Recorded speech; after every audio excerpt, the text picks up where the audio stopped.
हाँ, हम as Swaraj India जब 2015 में बना था, उस टाइम हम स्वराज इंडिया के फाउंडर मेंबर थे। और उसके बाद जो लगातार जय किसान आंदोलन है, विभिन्न प्रकार के जो किसानों के लिए आंदोलन किए, चाहे वो ट्रैक्टर यात्रा थी, चाहे वो मध्य प्रदेश में मंदसौर में जो किसानों की गोली लगी, उसके लिए कोई आंदोलन था, या कोई एमएसपी के लिए मंडियों में आंदोलन थे, और उसमें पैदल यात्राएं भी थी। और लगभग सभी जो आंदोलन थे, उन आंदोलनों में जय किसान आंदोलन के साथ लगातार काम करते रहे। नहीं, ऐसा बिल्कुल भी अनुभव नहीं था, ऐसा अंदाज़ा नहीं था कि ये आंदोलन लगभग 1 साल 3 महीने चलेगा। हम सोच रहे थे इस आंदोलन को कि 5-7 दिन का ही ये आंदोलन है, और उसके टाइम के बाद मोदी जो है ना, अपना ये कानून वापस ले लेगा। ऐसा सभी किसान आंदोलनकारियों को ही समझ थी, अंदाज़ा था।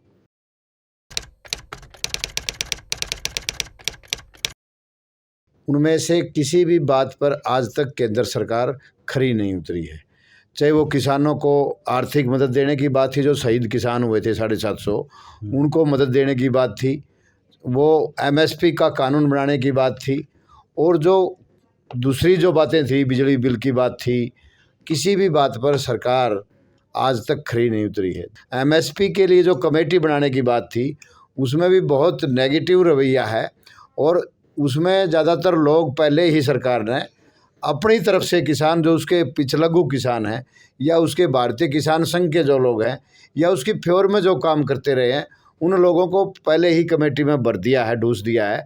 और जो संयुक्त मोर्चे के जो आंदोलनकारी थे, उनके लिए नाम मात्र सी जगह है कि उनको अगर उस कमेटी में जाएं तो उनको दबा लिया जाए। बिल्कुल, ये जो सरकार ने अपना जो किसानों के प्रति जो दर्द दुख था, या एक वो उस टेनी मिश्रा के लड़के ने, अजय मिश्रा ने, किसानों को एक ट्रैक्टर गाड़ियां चला करके 5 किसान, जिसमें एक पत्रकार और 4 किसान थे, उनको मार दिया। और उसके बाद वो जो मंत्री था टेनी मिश्रा, उसने ना तो केंद्र सरकार ने उससे रिजाइन लिया, और ना ही उसके ऊपर कोई मुकदमा या वो कोर्ट में जाने का काम उसने नहीं किया। इस तरह का जो, इससे किसान बहुत दुखी हैं और तकलीफ में है। उसके लिए लड़ने के लिए आज भी जो है ना, लोग लखीमपुर खीरी में टेनी मिश्रा के खिलाफ और केंद्र सरकार के खिलाफ लड़ने के लिए एक रणनीति के तौर पर वहाँ आज इकट्ठे हो रहे हैं।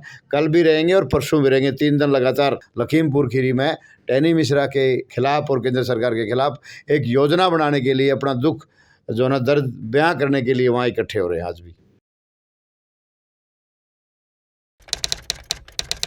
26 नवंबर को मतलब क्या है, दिल्ली के लिए किसान रवाना हुए थे, तो मैं वहाँ से 22 नवंबर को वहाँ पहुँचा था।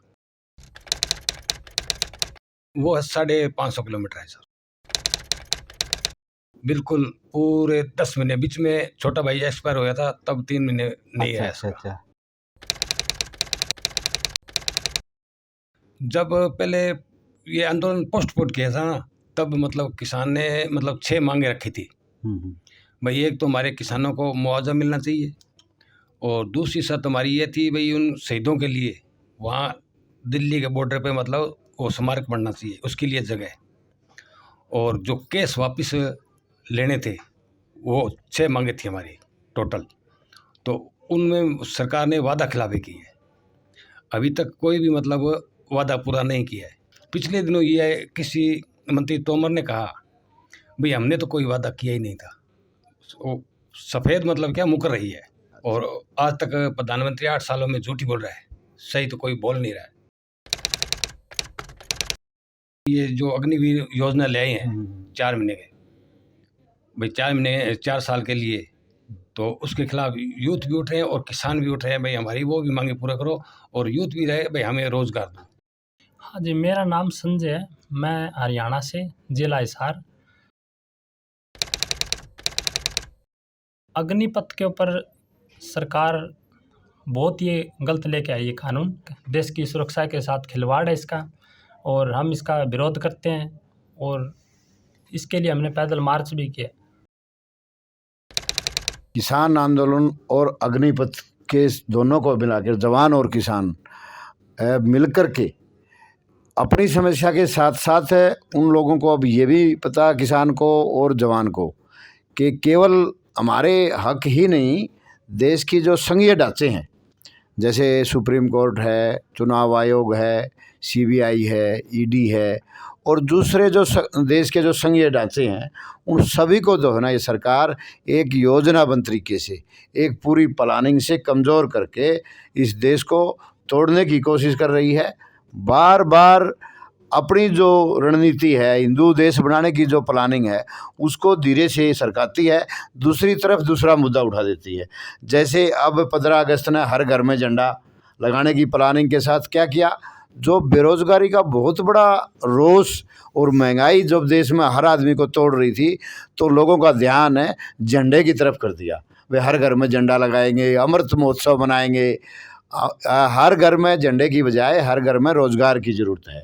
केंद्र सरकार की जो माँ है आरएसएस, नागपुर में 2002 तक राष्ट्रीय झंडा नहीं लगा, और आरएसएस ने कभी भी अपने राष्ट्रीय झंडे को अपना झंडा नहीं माना। इस तरह जो है ना, लगातार आम जो गरीब लोग हैं, शिक्षा बिल्कुल ख़त्म हो चुकी है।